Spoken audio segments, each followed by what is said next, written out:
यह कहानी है उत्तराखंड के नैनीताल जिले में स्थित एक गांव बिंदुखत्ता की, जो सालों से अपने अधिकारों के लिए संघर्ष कर रहा है।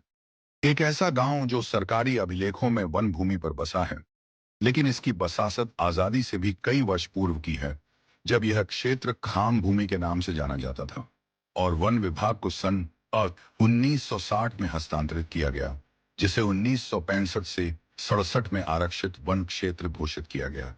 सैकड़ों वर्षों पूर्व से यहाँ पर निवासरत लोगों को अभी तक भी राजस्व गांव का दर्जा नहीं मिला है। बिंदुखत्ता की आबादी करीब 80,000 है।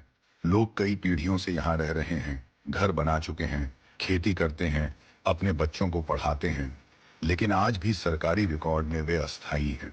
यहाँ पर केवल विधानसभा और लोकसभा चुनावों में ही वोट देने का अधिकार है और पंचायती चुनावों में अपनी ग्राम पंचायत चुनने का अधिकार प्राप्त नहीं है। हर चुनाव के दौरान नेता अपने घोषणा पत्र में बिंदुखत्ता को राजस्व ग्राम बनाने का दावा तो करते हैं कि बिंदुखत्ता को राजस्व गांव बनाया जाएगा, लेकिन वोट मिलते ही सारे वादे हवा हवाई ही साबित होते हैं। अब गांव के कुछ युवाओं ने कमान संभाल ली है। उन्होंने वन अधिकार अधिनियम 2006 का विस्तार से अध्ययन किया और गांव में वगिन को वनाधिकार समिति का गठन किया।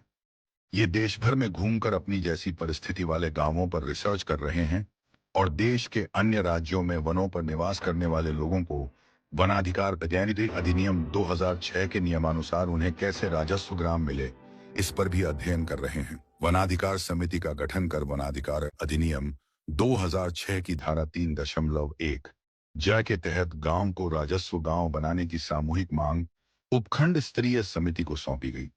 समिति ने सभी दस्तावेजों की जांच कर जिला समिति को भेज दिया। जिला स्तरीय वन अधिकार समिति ने इसे मंजूरी देकर उत्तराखंड सरकार की राजस्व परिषद को प्रस्ताव भेजा।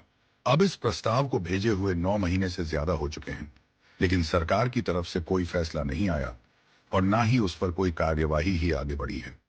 इस बीच समूचे बिंदुखत्ता में व्यापक हस्ताक्षर अभियान चलाया गया और इस मुहिम को सोशल मीडिया पर भी एक सेल्फी पॉइंट पर फोटो लेकर इसे अपनी प्रोफाइल पिक्चर बनाकर चलाया जा रहा है। फेसबुक लाइव के माध्यम से देश भर के वनाधिकार कार्यकर्ताओं और विशेषज्ञों के साथ चर्चाएं की जाती हैं। ये युवा अब डीएम से लेकर सचिवालय के अनुभाग अधिकारी, सचिव, प्रमुख सचिव, मुख्य सचिव, मंत्री और मुख्यमंत्री और विपक्षी नेताओं तक हर जगह गुहार लगा रहे हैं।